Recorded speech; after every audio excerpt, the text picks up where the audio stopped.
en el aire. Bien, otro grupo farmacológico importante, ¿ya? Es, ¿no?, los antileucotrienos.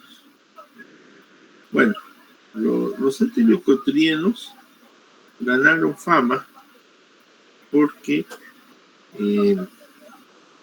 es un grupo farmacológico, ¿no?, que tienen efectos, pues, directamente en la inhibición, ¿no?, del ácido araquidónico de la 5-lipoxigenasa, ¿no?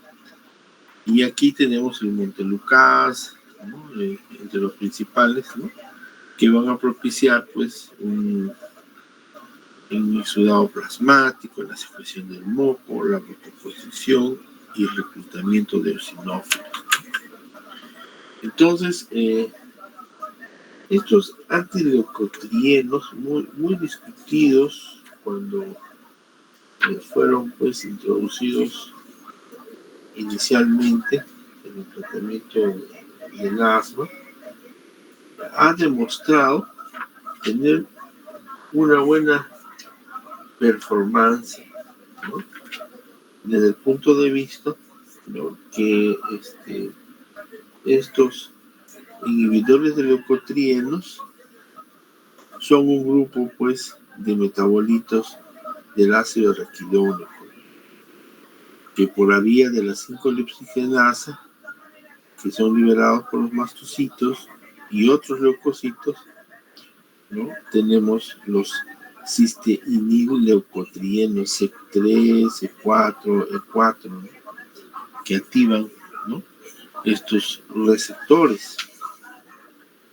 Sus efectos conducen a la inflamación de la vía respiratoria y broncoconstricción mantenida, ¿no?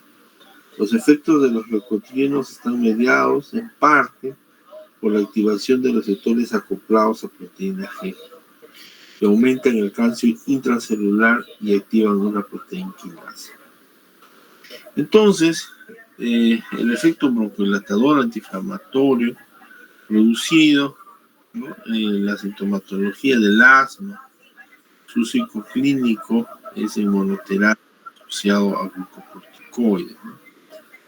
Tenemos allí al montelukast y el safirlukast, ¿no?, que son semisintéticos inhibidores del cisteínil-leucotrienos, ¿ya?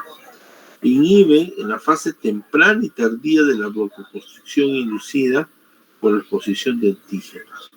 Sin embargo, ¿ya?, parece que es importante en el asma grave y en las reagudizaciones del asma. Algunas reacciones adversas, ¿no?, propiamente dicho también. Luego tenemos el cromoglicato disódico o nedocrónico, ¿no?, o nedocrónico. Bueno, estos fármacos actúan directamente en la degranulación de las células mastocitos, ¿ya? Sepan ustedes que el cromoglicato sódico y como conjunto de fármacos relacionados son compuestos nucleados que estabilizan las membranas plasmáticas de los mastocitos y los eosinófilos. ¿Qué hacen? Impiden la degranulación y la liberación de histamina. ¡Ay, qué interesante! También leucotrienos y otras sustancias que producen inflamación en la vía respiratoria. Entonces, estos fármacos también toman el nombre de estabilizadores de los mastocitos. Javier, de todas maneras, quiere votar, mi gente. Ya la conocen ya. ¿Qué pasó? Ya.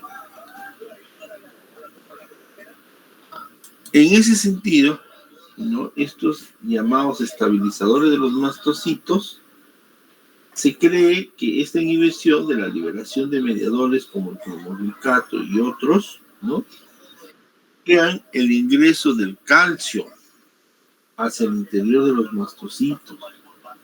Entonces interactúan en la unión de la inmunoglobulina E en los mastocitos. Entonces, estos efectos son beneficiosos en el asma y otras enfermedades respiratorias profilácticamente, ¿no?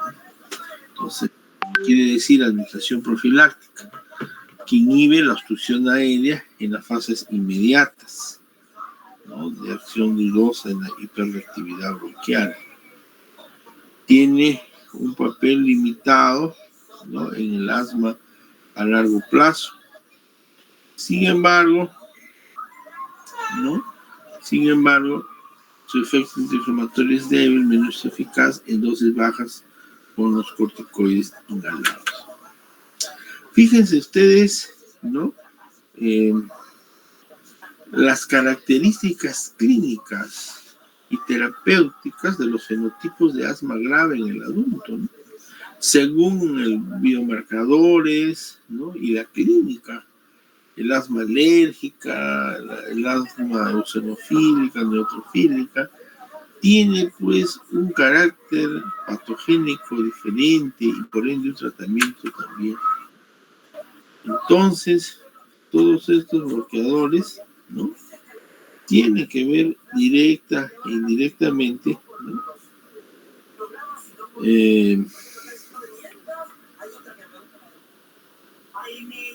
en ese sentido, ¿ya?,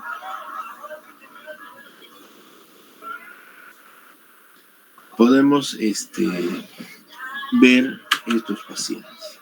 Entonces, acá también hay otros grupos, ¿no?, de anticuerpos monoclonales, ¿no?, los anti-IgE, ¿no?, el omacillizumab, ¿no?, que se une a la inmunoglobulina E libre, bloqueando su unión al receptor, ¿no?, en el asma alérgico asociado a corticoides, ¿no?, de esta manera, ¿no?, bloqueando. Entonces vamos a liberar, ¿no?, los mastocitos, macrófagos, linfocitos, ¿no?, en el proceso inflamatorio.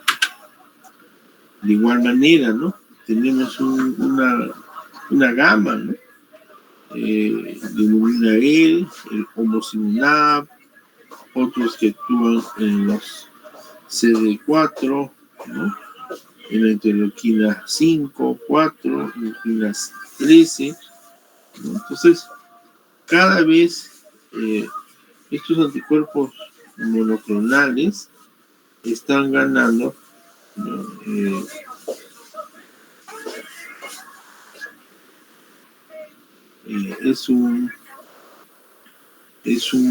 una alternativa actual al tratamiento, ¿no?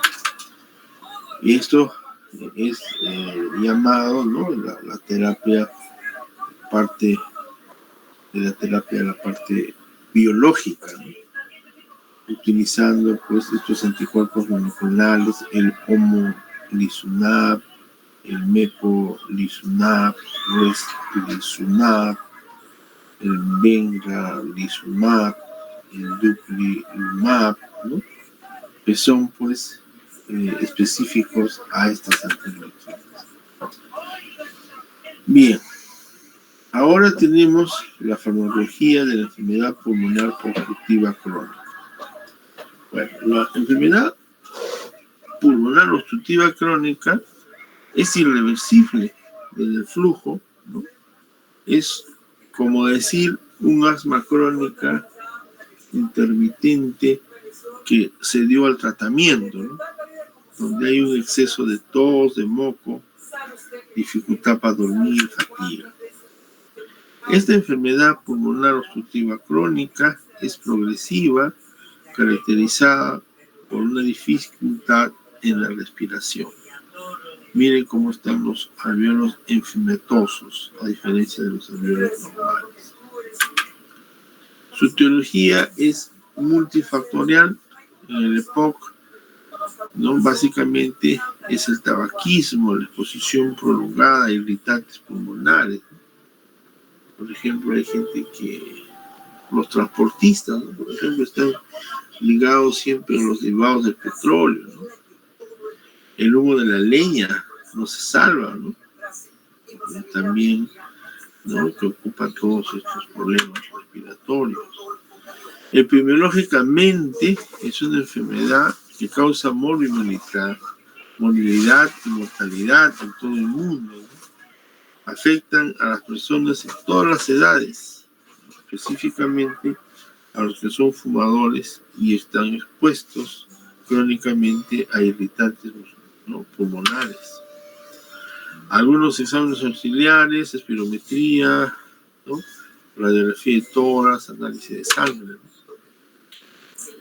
Bueno, entre la enfermedad pulmonar obstructiva crónica, ¿no?, también está de primo hermano, pues, el asma, ¿no? ¿Y qué tienen en común? Pues que se tiene que observar también,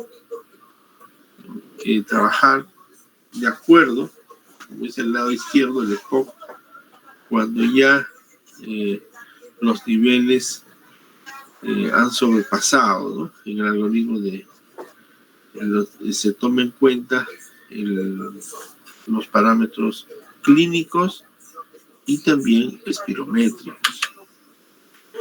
En el EPOC tenemos ahí el humo de cigarrillo como principal desencadenante, irritante, ¿no?, que va a estimular macrófagos y fibroblastos.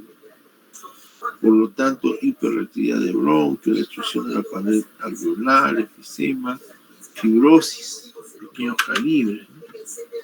Fisiopatológicamente hablando, ¿no?,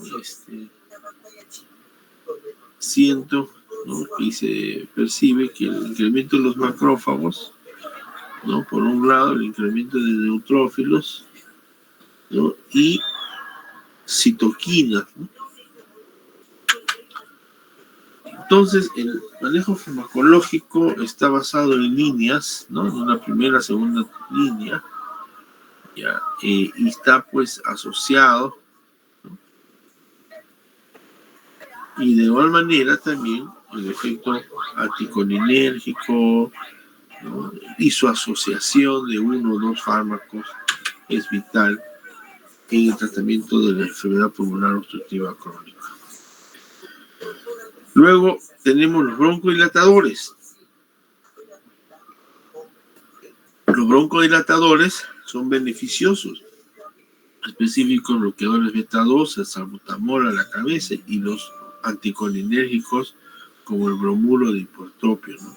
Entonces, ¿cuál es la diferencia entre los beta-2 y los colinérgicos? Es el tiempo de efecto, ¿no? El inicio, el otro es inmediato, el otro dura un poquito más y también dura un poquito más, ¿no? O sea, por eso que el bromuro hipertropio es utilizado conjuntamente con, ¿no?, los bloqueadores beta en el tratamiento del asma intermitente.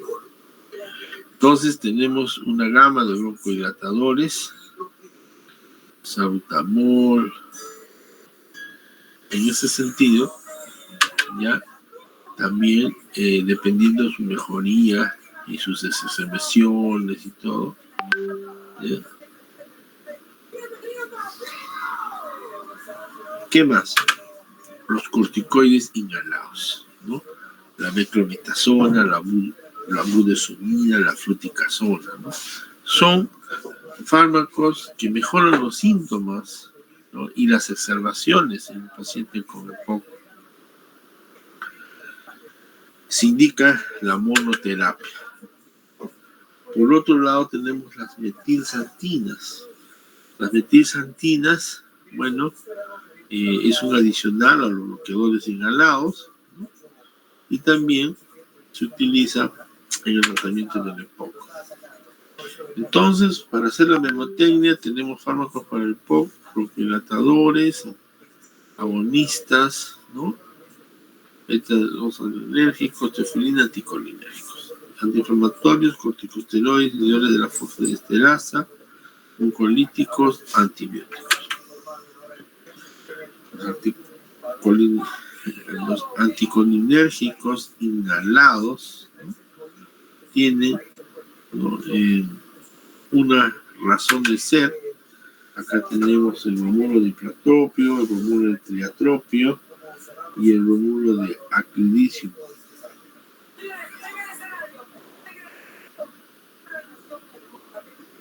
Entonces, en el asma tenemos un efecto de menor broncodilatación, siendo más lento, entendiendo que también, como hay como reacción adversa, se queda de boca y un sabor amargo, ¿no? Miren la diferencia de un bronquio con antagonista y sin antagonista, ¿no? Con dice enfermedad pulmonar obstructiva crónica, y cuando es normal, ¿no? Fíjense que el control vagal es diferente, y en ese sentido vamos a comparar el uso, ¿no? Entonces, en el EPOC tenemos dos grupos grandes farmacológicos: los broncodilatadores, ¿no? Y las drogas antiinflamatorias. De las drogas antiinflamatorias tenemos pues los inhibidores de la fosfodiesterasa, la estrofenina, que son dentro del arsenal terapéutico. Entonces, ¿cómo hacemos en el tratamiento? ¿No? Tenemos la sospecha clínica de un paciente que está haciendo EPOC, ¿no? Pero engaña a la fe pública. En ese sentido, la espirometría, ¿no? Los síntomas, si es fumador de 10 paquetes por año, mayor de 40 años, o sea, hacemos un plan, ¿no? Si es normal, hay una sospecha no confirmada, se reevalúa periódicamente a su caso. Si hay patrón obstructivo, ¿no? No hay respuesta al salbutamol, prueba bronquidilatadora negativa, entonces hay una sospecha confirmada, el POC inicial, de inmediato el tratamiento integral. Los broncodilatadores, los beta 2, son agentes muy buenos en el tratamiento del asma.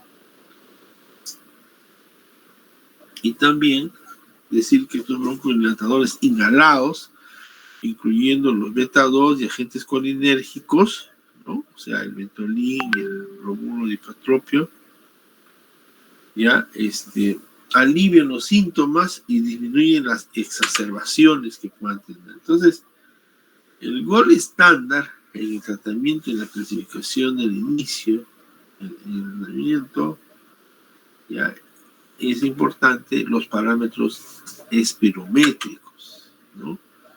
Si se reducen los síntomas, se va a reducir también los síntomas y por ende reducir el riesgo.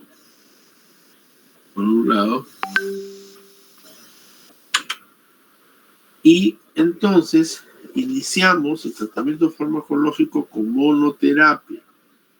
Luego de haber evaluado, ¿no? Vamos a clasificarlo por grupo A, B, C, D.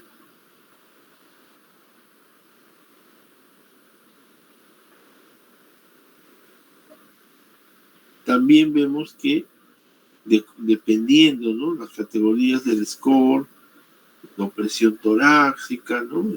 Le pedimos al paciente que suba escaleras, si casa, sencillamente, ¿no? O sea, hay toda una clasificación según el volumen respiratorio en el primer minuto, ¿no?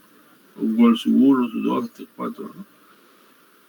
Para su evaluación clínica, ¿no? Entonces aquí vemos dos aspectos importantes en el EPOC: con disnea y con exacerbaciones, ¿no? En exacerbaciones le damos triple terapia incluso. El mantenimiento, ¿no?, y uso de fármacos en Darladis,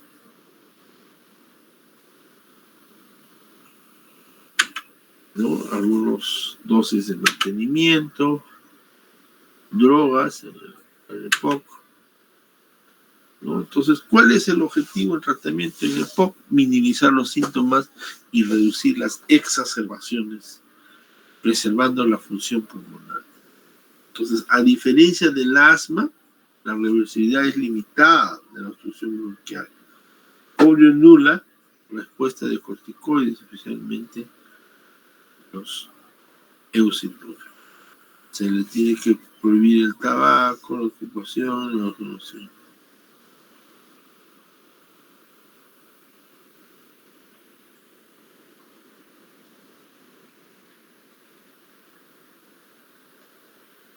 ¿Qué más? Entonces, vemos que hay una pobre, o sea, utilizamos, ¿no?, este tratamiento cuando hay una pobre en una respuesta de corticoides, ¿no? Se prohíbe el tabaco, minimizar los efectos ocupacionales, ¿no? Entonces comenzamos con los bronquodilatadores inhalados, se combinan doble o triple terapia, la teofilina, ¿ya?, los corticosteroides. Todo esto es importante, que reducen la gravedad y las exacerbaciones.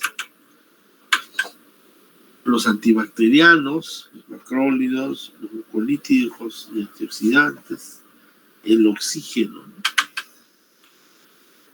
Ahí tenemos los antitusígenos, que actúan directamente en la tos, de tal manera que modifican todos estos factores multi o mucofamiliar. Muy bien.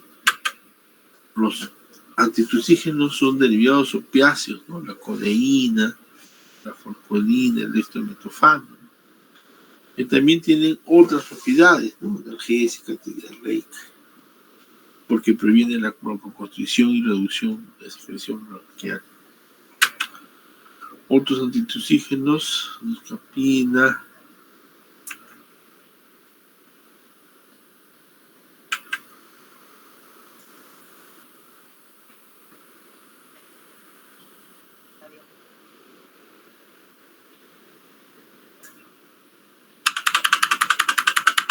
y finalmente me quedé ¿dónde me quedé? Acá, ¿no? Ya, la codeína, el dextrometorfano, reduciendo la secreción bronquial. Otros antitusígenos, la noscapina, el bromuro isopropio, expectorantes, ¿no?, también, que ayudan a fluidificar las secreciones traqueobronquiales, los ioduros de potasio y sodio, aumentando la secreción en las glándulas submucosas y eliminando por la mucosa la vía respiratoria.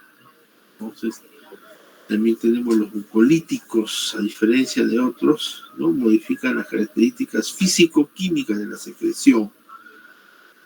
Ahí tenemos la N-acetilcisteína, ¿no?, que son sus rompes, ¿no?, sus enlaces rompen esas densas capas de mucina, ¿no?, de droga.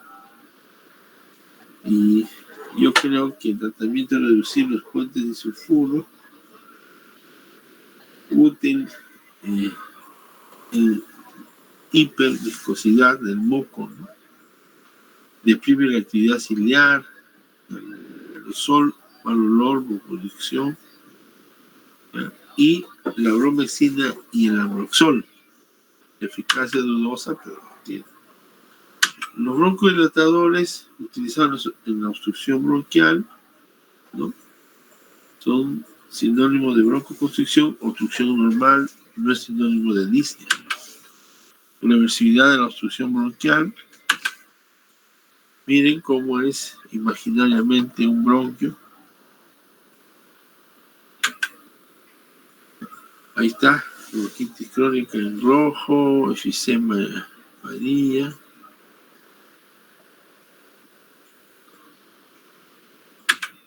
La distribución de la obstrucción bronquial en menores de 50 años, los bloqueadores inhalados, los beta-estimulantes y los anticolinérgicos, ¿no? Dependiendo del tiempo, reducimos el espacio. Entonces, en los receptores beta-2 con la membrana celular, tenemos ahí, ¿no?, el salbutamol, por ejemplo, ¿no?, su actividad. Y de igual manera, comparamos los rangos, ¿no? ¿Son útiles estos beta-agonistas en el tratamiento de la bronquitis aguda? Sí, también son útiles. Los broncodilatadores de acción corta en el asma y en el EPOC son estables, ¿no? Claro, ambos perciben la ayuda, pero no diferencia de cada uno, ¿no? Igualito, ¿no? Para otro grupo, los flujos no representan a los miembros, se usan más en EPOC que en asma. Foto. Fármacos broncodilatadores y antiasmáticos, enfermedad pulmonar obstructiva crónica. ¿Me copian? Sí, ¿no? ¿Agregado? Ya. Entonces tenemos el asma, sus enfermedades.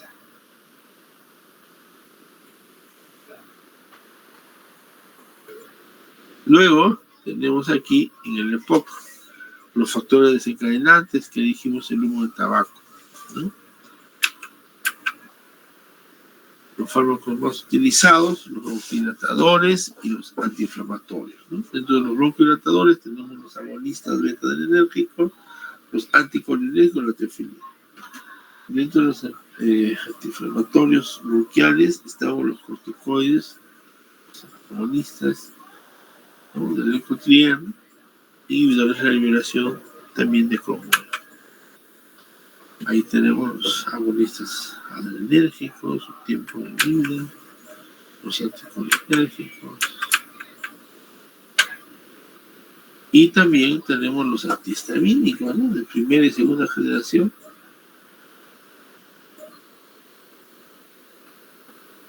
Entonces, todo esto tiene que ver dentro del contexto, ¿no?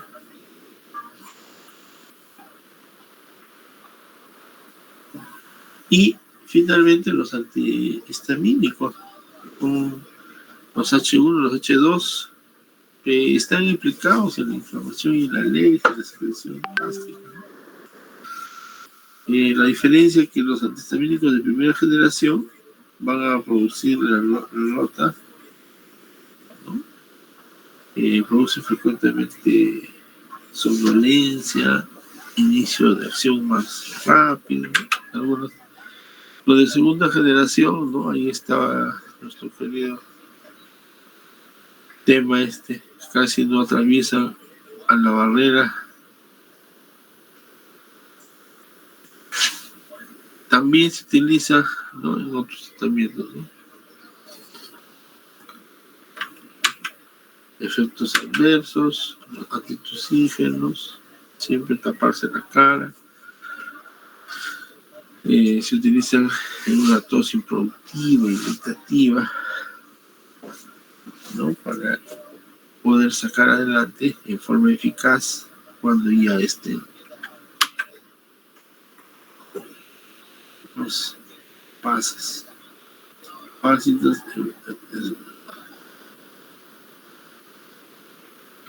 ¿Qué más? Fármacos expectorantes y glicolíticos, unas valoraciones.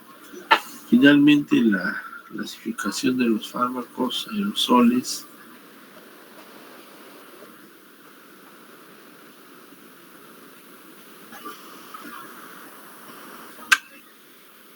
Aquí tenemos dentro de los fármacos el aerosol, broncodilatadores, glucocorticoides y receptores de leucotrienos, inhibiendo su síntesis. Muy bien. Entonces, hasta acá. Todos ya entregaron su pasito. 2. Bien, entonces acá tenemos un caso de un niño de 8 años con tos crónica. Ya, la tos es frecuente durante el día, síntomas nocturnos 2 o 3 veces al mes. Se empeora, la tos aumenta, parece estacional, con actividades físicas, el andar con bicicleta, jugar fútbol. ¿Ya? Es tratado 2 veces por bronquitis, con antibióticos, ¿no?, sin mejoría. Examen normal, excepto las sibilancias respiratorias en los pulmones, diagnosticado de asma y una prescripción de inhalador salbutamol. Entonces, aquí el albuterol, ¿no?, el beta-2 adrenérgico, que también tiene acción, ¿no?, en los receptores en el útero y todos los músculos lisos de los vasos, ¿no?, es indicado, ¿no? Exclusivo en el tratamiento del asma, ¿no? Entonces vemos que por un lado estimula los receptores beta 1 adrenérgicos, por otro lado los beta 2, ¿no? El músculo bronquial, y eso es lo que queremos. También el estómago también relaja el músculo estomacal, y eso va a permitir, por un lado, activar la adenyl-ciclasa, que va juntamente con el ATP, el AMP cíclico y el calcio, importante en la relajación del músculo bronquial, produciendo la broncodilatación. Por eso es importante el salbutamol. Efectos comunes, ¿no? De temblor, cansancio, diarrea, irritación. Y bueno, el algoritmo terapéutico, ¿no? La evaluación de una historia clínica y la exploración clínica compatible, ¿no? Niño que tiene tos, sibilancia, dificultad respiratoria, presión torácica, hay que hacerle una espirometría basal. Si vemos que hay un patrón obstructivo, que su cociente de volumen respiratorio y su unidad capital está entre 0.8 y 0.9, ya, entonces vemos. Sin disponibilidad, ¿no? Positivo, ya es asma, pues, ¿no? Y si el patrón no es negativo, bueno, vemos la metacolina. Si es positivo, continuamos, ¿no? Y luego, así sea negativo o sea mala la respuesta, evaluamos nuevamente, ¿no? Para ver otros diagnósticos. Entonces, la administración, la recomendación del asma, ¿no? En adultos, en niños mayores de 5 años, ¿no? De esa manera vamos a tratar esta patología. Como discusión, los beta agonistas inhalados utilizados en el tratamiento de broncoespasmo agudo a través de la reducción mediada del AMP cíclico es importante, ¿no? Así como el resto de fármacos utilizados en el broncoespasmo. Está farmacocinéticamente hablando, se absorbe muy bien, ¿ya? Entre 5 a 15 minutos, se excreta en la orina y en las heces, ¿ya? Y finalmente tenemos el otro caso clínico en un adulto, mujer de 46 años, que ha sufrido desde niña, ¿no? Se queja de dificultad para respirar casi todo el tiempo y ocasionalmente tiene ataques, ¿no? Muy severos. Entonces hay una dificultad para respirar desde la infancia, experimenta pues además severos cuadros, ¿no? Entre los síntomas más importantes es la disnea, ¿no? La dificultad de respirar constantemente, ataques graves, ocasionales. Se le prescribe su inhalado de corticosteroides, considerado en el tratamiento como de primera línea en el asma crónica, ¿no? ¿Por qué? Porque suprime la inflamación de las vías respiratorias, etcétera, etcétera. Como mecanismo de acción de los corticosteroides inhalados, ya decimos que inhibe la inflamación de las vías respiratorias al inhibir la producción y liberación de mediadores inflamatorios como histaminas y leucotrienas. Eso es lo más importante, ¿ok?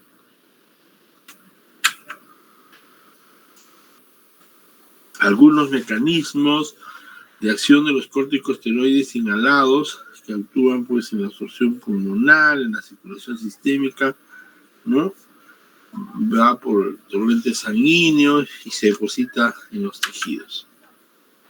Efectos secundarios, ¿no? Irritación de la garganta, tos, disfonía. Entonces, el algoritmo diagnóstico, dependiendo también del mantenimiento con glucocorticoides, dependiendo de la eosinofilia actual o histórica, ¿no? Hay que ver si es que sí tiene, si no tiene, ¿no? Si tiene, ¿no? Con alergia o sin alergia, ¿no? Y si no tiene, con alergia y sin alergia también, ¿no? Entonces, todo esto se evalúa durante 6 meses. Se revisa síntomas, cuestionarios, ¿no? Dosis, ¿ya? Y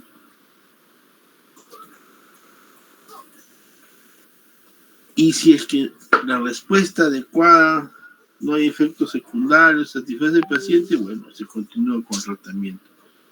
Si la respuesta, a pesar de todo esto, es inadecuado, entonces puedo cambiar a otro fármaco. La administración de los corticoides inhalados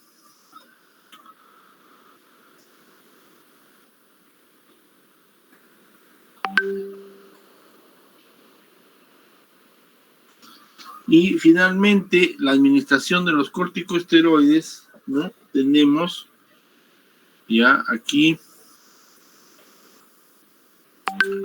un ratito importante, ¿no? El 40-90% está, pues, pasa, ¿no? Del tracto digestivo y se va por la circulación sistémica, ¿no? Bueno, la discusión es el uso, pues, de los corticosteroides, ya esencial en el tratamiento del asma, porque disminuye la inflamación en las vías respiratorias, suprimiendo la actividad, pues, del sistema inmunitario, disminuyendo el edema en las vías respiratorias, ¿no? Así como los síntomas de tos, todos sus síntomas propiamente dicho. Entonces hay que entender que la broncoconstricción, ¿no? Hay cuando hay disminución del tono de las células del músculo liso, de las vías respiratorias, y la taquifilaxia, cuando una respuesta que disminuye rápidamente a un fármaco después de unas dosis, ¿no? Iniciales. El asma es una enfermedad de inflamación crónica de las vías respiratorias. ¿Ya? La inflamación aumenta a medida que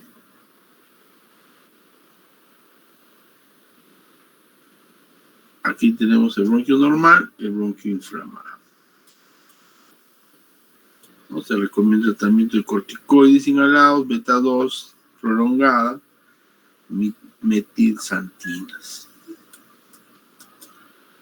Y el algoritmo que ya lo vimos,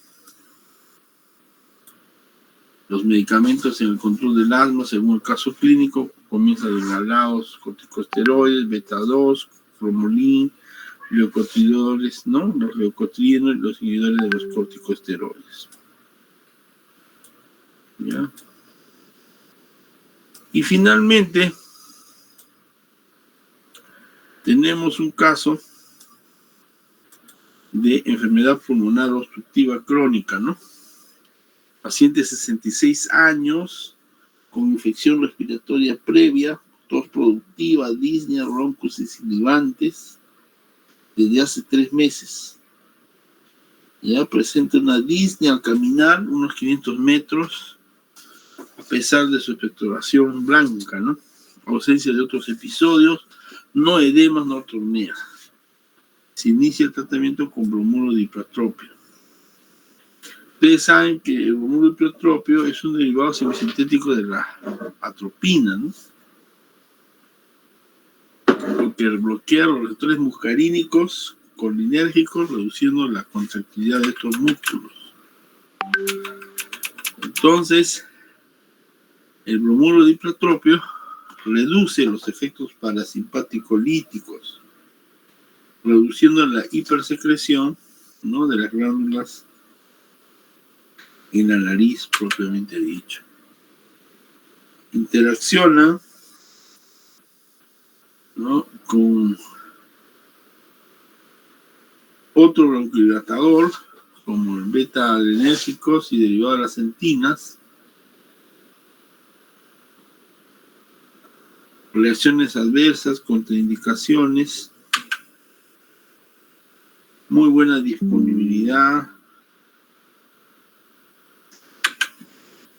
El bromuro de ipratropio, entonces, ¿no? Pertenece de cajón al tratamiento de enfermedad pulmonar obstructiva crónica. Los fármacos más utilizados en el asma y en el EPOC, finalmente, ¿no? Fármacos broncodilatadores, beta-2, antimuscarínicos, metilxantinas, fármacos antiinflamatorios, corticoides, ¿no? Inhalados y